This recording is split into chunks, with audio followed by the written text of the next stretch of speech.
Hello everyone and welcome back to another episode of Gizmo Joe. Today we are going to be taking a look at a piece of history really with the HP Pavilion ZE4200. This is a laptop that came out in 2003 as far as I can tell according to CNET, and it retailed for about $1,200, which was pretty affordable actually back then.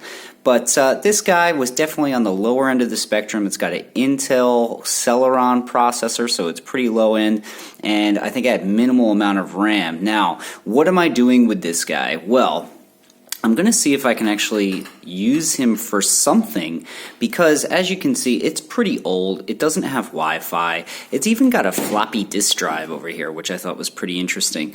But taking a look at it, I mean, you can see how dusty it is, but basically this guy, we found him in a closet, and it's got two USB 1.1 ports on here and a bunch of other stuff that people don't use anymore, and it's got a CD DVD drive, which I think still works, but I said to myself, what am I going to do with this thing?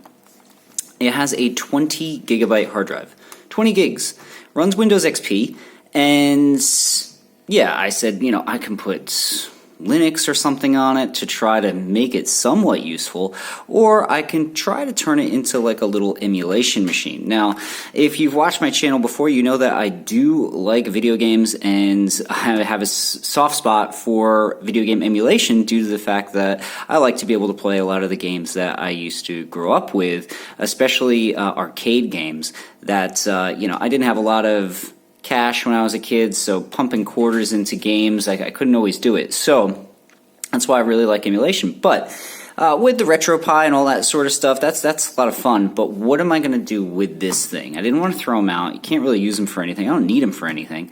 So I said, let's try to run some arcade games on it. Now, I don't know how it's going to go. I've turned it on, and it does fire up. It does work. It's got a 20 gigabyte hard drive, as I mentioned, and it's got 1 gigabyte of RAM. It's got a Celeron processor that runs at 1.8 gigahertz, so I think we should be okay with MAME and whatnot. I haven't tried installing Recalbox or Batacera on this particular machine. Instead, I opted to use a front end called Mala. Now, I'm not too familiar with it, so this is the first time I've ever really played around with it. It's kind of like Hyperkin, I guess, but definitely on the lower end of the spectrum. It's not as flashy. So anyway, let's fire it up and take a look at it. Okay guys, so I've fired it up, and as you can see, it's running, and it's running Mala, which is a front end. So basically how you configure it, it's pretty easy. You just follow some guides on the internet. It's not that hard. Basically, you run MAME through Mala. So Mala is a front end. It gives you access to all the different games that you have, and it just basically launches MAME, which then in turn allows you to play the game. So as you can see, I've put about 50 or so games on here. Now with MAME, you got to be careful. You got to get the right ROM set and all that sort of thing. But like I said, do a little research online. You can figure it out. It's not terribly difficult. It can be a bit frustrating, but once you get the hang of it, once you get the right stuff, it pretty much just works. So Mala just launches. It's got this interesting kind of, you know, spacey background and all my games. Now, just full disclosure, I'm using just a generic USB controller with analog sticks. So as you can see, it does work. I'm not even sure where I purchased this from. It doesn't really have any markings, but anyway, it works. So just using that, just plug straight into the USB, and it's totally fine. So what we're going to do is let's try to launch Final Fight and see how we go. Now, I can't figure out for the life of me how to essentially launch the game from the controller. I guess I hit start. Makes sense. I was originally using the keyboard on the laptop itself, hitting the 1 button. So you can use, if you don't have a USB controller handy, you can use the keyboard to play the game.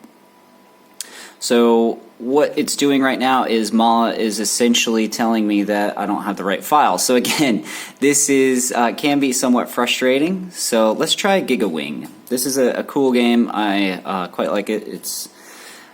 There's a game for Dreamcast which was also in the arcade. It's called Mars Matrix, and I really love that game. It's a shoot 'em up, but it's like a bullet hell game, so there's just like, you know, an incessant amount of stuff flying at you all the time. And GigaWing, I believe, is either the predecessor or the sequel to Mars Matrix. All right, so you can see GigaWing is working. So hitting select we'll insert coins into the machine. There we go. And we have the obligatory warnings. All right, let's go. Let's play some Giga Wing. This guy will do. All right, so again, I'm just using this USB controller. Everything was just, as soon as I plugged it in, it just kind of mapped everything for me. I didn't really have to mess around with it. But if you do want to change the controllers or whatever, hit the tab button on the keyboard and you'll jump into MAME's sort of internal menu, which will allow you to remap stuff. Alright, so as you can see, this game is, I'm not sure when Giga Wing came out, but this laptop is handling it just fine. It's playing really well, there's no frame skipping, no dips, the sound is good, emulation is pretty good. I'm actually really surprised. Well, I guess not surprised, but somewhat pleased with myself, I guess. Anyway, let's try a different game. So in order to back out, I just hit the R1 button and it backs me right back out to this menu again. And let's try, there was a game that I really liked called 3 Wonders or Wonder 3 or something like that. I'm trying to remember. 3 Wonders, here we go. Let's try this one. This was an interesting game. I feel like a lot of people don't know about it, but it's basically 3 games in one of which is absolute garbage. It's a puzzle sort of game, but the other 2 are pretty cool. One of them's kind of like Metal Slug, I guess, but in a fantasy sort of setting, so it's kind of cool. You just run around, basically shoot things like little elves and other, fantastic little creatures.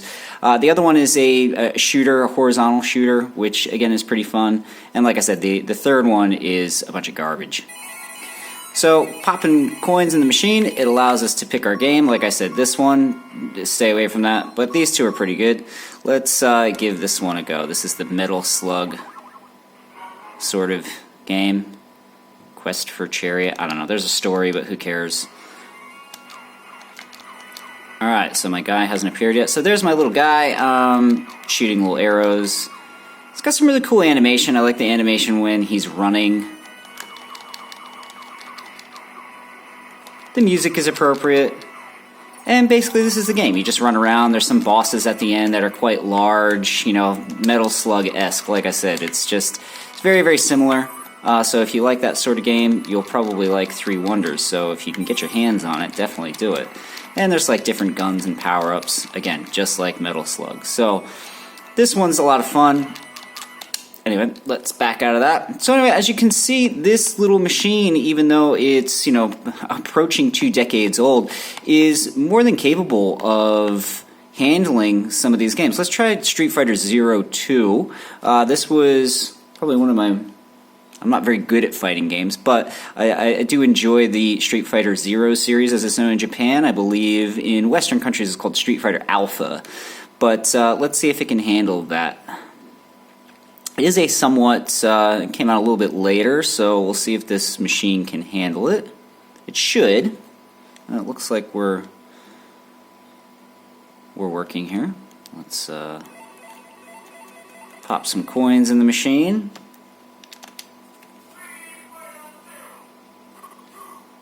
Love the voice, that's great. Okay, so, I mean, it looks like it's working pretty good. Let's just play as Ryu? I don't know, how do you say it? Let me know in the comments. Always turbo on.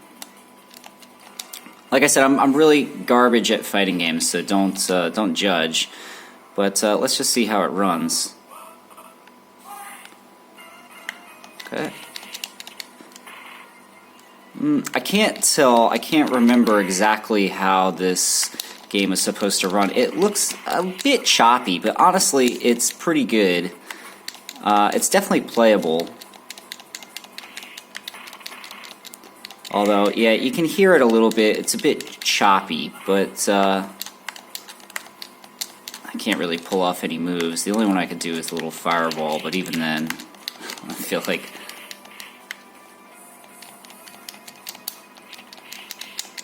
So anyway, so this one's a bit choppy, but it's definitely playable. So yeah, so some of the newer games I think will probably struggle with this particular machine. Again, you're running an Intel Celeron at 1.8 gigahertz with 1 gigabyte of RAM. It's definitely doable, but you know, if you have an old machine lying around, you can breathe new life into it by essentially just tinkering around with it. And I mean, I had a lot of fun with this little project. I'll probably never use it. This laptop will probably go back into the closet because, like I said, you know, things like the RetroPie are just much more capable than something like this. And it's, you know, arguably got a better interface. So, I mean, maybe if I feel like screwing around with this a little bit more, I'll, you know, see if I can install Recalbox or Batocera, something that has a little bit of a nicer front end. But, you know, I just wanted to test this guy, and instead of throwing him out, see what he could do. Anyway, thanks for watching, guys. If you have any comments or you want to suggest something to me, just let me know in the comments. And, you know, definitely hit that like button. And if you're not subscribed, hit that subscribe button. I try to come out with new content fairly frequently. But anyway, that's going to do it for today. Thanks for watching. This is Gizmo Joe signing off.